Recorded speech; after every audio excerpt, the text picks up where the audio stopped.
Hi friends, എല്ലാവർക്കും വർണ്ണക്കാഴ്ചകളിലേക്ക് സ്വാഗതം. ഇന്നത്തെ കഥയുടെ റിവ്യൂ ഒക്കെ കേട്ടിട്ട് ഇതുവരെ ഞങ്ങളുടെ ചാനൽ സബ്സ്ക്രൈബ് ചെയ്യാത്തവരൊക്കെ ഒന്ന് സബ്സ്ക്രൈബ് ചെയ്തേക്കണേ. ഇന്നത്തെ നമ്മുടെ കഥയിലാണെങ്കിൽ പൃഥ്വിയോടാണെങ്കിൽ സർല ചോദിക്കുകയാണ്, ഇത്ര ടൈം പ്രീത വിളിച്ചിട്ട് നീ എന്താണ് ഫോൺ എടുക്കാഞ്ഞതെന്ന്. പൃഥ്വി അപ്പോൾ പറയണം, ഞാൻ ഡ്രൈവിങ്ങിലായിരുന്നു, അതുകൊണ്ടാണ് എടുക്കാഞ്ഞത്. അതുമാത്രമല്ല, പ്രീത വിളിച്ചിട്ടാണ് ഞാൻ ഇങ്ങോട്ട് വന്നത്. രോഹിത്തിൻ്റെയും കിരണിൻ്റെയും മണ്ടത്തരം കാരണം ഗുണ്ടകളുടെ പിടിയിലായിട്ടുണ്ടെന്നാണ് പ്രീത പറഞ്ഞത്. അതുകൊണ്ട് എല്ലാവരും രക്ഷിക്കാൻ വേണ്ടി വന്നതാണെന്നൊക്കെ പൃഥ്വി പറയുന്നു. എൻ്റെ ജീവൻ കൊടുത്തും പ്രീതയ്ക്ക് വേണ്ടി ഞാൻ എന്തും ചെയ്യുമെന്നൊക്കെ പൃഥ്വി പറയാണ്. പൃഥ്വി അപ്പോൾ മനസ്സിൽ വിചാരിക്കുകയാണ്, ഇവിടെ നിന്ന് എങ്ങനെയെങ്കിലും രക്ഷപ്പെട്ടിട്ട് പറയണം ഗുണ്ടകൾ പിടിച്ചു വച്ചെന്നൊക്കെ. പൃഥ്വി വിചാരിക്കുന്നത് പോലെ ഒന്നും നടക്കുന്നില്ല. മഹേഷ് ആണെങ്കിൽ പൃഥ്വിയോട് പറയണം, നമ്മൾക്ക് 2 പേർക്കും അകത്തേക്ക് പോകാം. നമ്മൾ പോയി കഴിഞ്ഞിട്ട് നമ്മൾക്ക് സപ്പോർട്ട് വേണമെങ്കിൽ മാത്രം സർലയും രാധികയും വന്നാൽ മതി എന്നൊക്കെ പറയുന്നു. രോഹിത്തിനെയും കിരണിനെയും കെട്ടിയിട്ടേക്കുന്നിടത്താണെങ്കിൽ പ്രീതയും സൃഷ്ടിയും വരുന്നു. പ്രീതയാണെങ്കിൽ സൃഷ്ടിയുടെ ചെവിയിൽ ഒരു ഐഡിയ പറഞ്ഞു കൊടുക്കുകയാണ്. സൃഷ്ടിയാണെങ്കിൽ കിരണിൻ്റെയും രോഹിത്തിൻ്റെ അടുത്തേക്ക് വരുന്നു. നിഖിലാണെങ്കിൽ ഇവളെങ്ങനെ രക്ഷപ്പെട്ടെന്ന് ചോദിച്ചിട്ട് സൃഷ്ടിയുടെ അടുത്തേക്ക് ചെല്ലുന്നു. ആ സമയത്ത് പ്രീതയാണെങ്കിൽ തോക്കെടുത്തിട്ട് നിഖിലിൻ്റെ നേരെ ചൂണ്ടുകയാണ്. എന്നിട്ട് എല്ലാവരെയും കെട്ടഴിച്ചു വിടാൻ പറയുന്നു.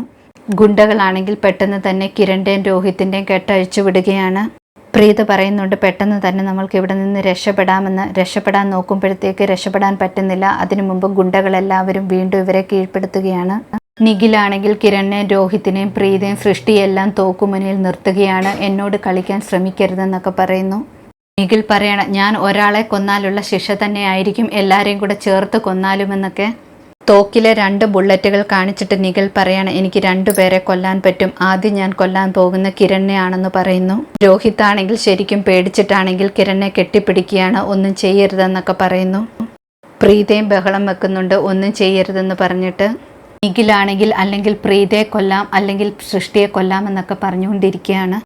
അതേസമയം പൃഥ്വിയും മഹേഷുമാണെങ്കിൽ അകത്തേക്ക് കടക്കുന്നു. അവരുടെ പുറകെ ആണെങ്കിൽ രാധികയും സർലയും വരുന്നു. പൃഥ്വി അകത്തേക്ക് വരുമ്പോൾ ഗുണ്ട സേതുവിനെ കാണുന്നു. സേതുവിനാണെങ്കിൽ പൃഥ്വിയെ അറിയാവുന്നതാണ്. സേതു ആണെങ്കിൽ പൃഥ്വിയെ വിളിക്കാനുള്ള ഫോൺ നമ്പറാണ് എടുക്കുന്നത്. മഹേഷ് ആണെങ്കിൽ പൃഥ്വിയോട് പറയണം, അവൻ്റെ തലമണ്ടയ്ക്ക് ഇപ്പോൾ തന്നെ നമുക്ക് ഒരെണ്ണം കൊടുക്കാമെന്ന്. പൃഥ്വിയും മഹേഷും കൂടെ ആണെങ്കിൽ സേതുവിൻ്റെ അടുത്ത് ചെല്ലുന്നു. സേതു അപ്പോൾ പൃഥ്വിയോട് ചോദിക്കുകയാണ്, പണം കൊണ്ടുവന്നോ എന്ന്. മഹേഷ് അപ്പോൾ ചോദിക്കുകയാണ്, എന്തു പണമെന്ന്. പെട്ടെന്ന് തന്നെ സേതുവിന് അടി കിട്ടുകയാണ്. സമീർ ആണെങ്കിൽ അടിച്ച് താഴെ ഇടുന്നു. സേതു താഴെ വീണതുകൊണ്ട് പൃഥ്വി ശരിക്കും രക്ഷപ്പെട്ടു. പൃഥ്വിയാണെങ്കിൽ സമീറിനോട് സന്തോഷത്തോടെ പറയണം, നീ ശരിക്കും നല്ല ഷോട്ടാണ് ചെയ്തത്. കിരണിൻ്റെ ഭാഷയിൽ പറഞ്ഞാൽ 6 അടിച്ചിരിക്കുന്നു, നന്നായിട്ട് ചെയ്തെന്നൊക്കെ പറയുന്നു. പക്ഷേ പൃഥ്വിയുടെ പുകഴ്ത്തലൊന്നും സമീറിന് ഇഷ്ടപ്പെടുന്നില്ല. എല്ലാവരെയും പിടിച്ചു വച്ചിരിക്കുന്ന സ്ഥലത്തേക്കാണെങ്കിൽ സർലയും രാധികയും മഹേഷും എല്ലാവരും കൂടെ ചെല്ലുന്നു. സർലയാണെങ്കിൽ പ്രീതയും സൃഷ്ടിയും പോയിട്ട് കരഞ്ഞുകൊണ്ട് ഓടിപ്പോയി കെട്ടിപ്പിടിക്കുകയാണ്. രാധികയെ കണ്ടിട്ടാണെങ്കിൽ രോഹിത് ചോദിക്കുകയാണ്, എന്തിനാണ് ഇങ്ങോട്ട് വന്നത്, ഇവിടെ അപകടമാണെന്നൊക്കെ പറയുന്നു. രാധിക അപ്പോൾ ചോദിക്കുകയാണ്, എൻ്റെ മക്കളോട് ഇങ്ങനെയൊക്കെ ചെയ്യാൻ നിങ്ങൾക്ക് ആരാണ് അധികാരം തന്നത്, നിങ്ങൾ ദൈവമാണോ എന്നൊക്കെ ചോദിക്കുന്നു.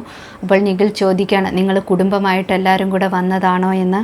സർല അപ്പോൾ പറയണം, നീ ഇത്രയ്ക്ക് മോശമായതുകൊണ്ടാണ് ഞങ്ങളെല്ലാവരും വന്നിട്ടുണ്ട്, കുടുംബം മൊത്തം വന്നിട്ടുണ്ട്, ഞങ്ങളുടെ ശക്തി എന്താണെന്ന് നിനക്ക് കാണിച്ചു തരാമെന്ന് പറഞ്ഞിട്ട് മുഖമടിച്ചൊരടി കൊടുക്കുകയാണ്. നിഖിൽ തോക്ക് ചൂണ്ടുമ്പോഴത്തേക്കാണെങ്കിൽ മഹേഷ് അടിക്കുകയാണ്. പുറകെ കിരണും രോഹിത്തും എല്ലാം രക്ഷപ്പെട്ടിട്ട് എല്ലാ ഗുണ്ടകളെയും തല്ലുകയാണ്. രാധികയും സർലയും എല്ലാ ഗുണ്ടകളെയും നന്നായിട്ട് കമ്പുവെച്ച് അടിച്ച് തകർക്കുന്നു. കിരൺ ആണെങ്കിൽ നിഖിലിനെയും തല്ലിച്ചതയ്ക്കുന്നുണ്ട്. അതുപോലെ എല്ലാവരും ഓരോരുത്തരെ തല്ലിച്ചതയ്ക്കുകയാണ്. പൃഥ്വിയാണെങ്കിൽ അവിടേക്ക് വരാതെ എല്ലാം ഒളിഞ്ഞു നിന്ന് നോക്കുകയാണ്.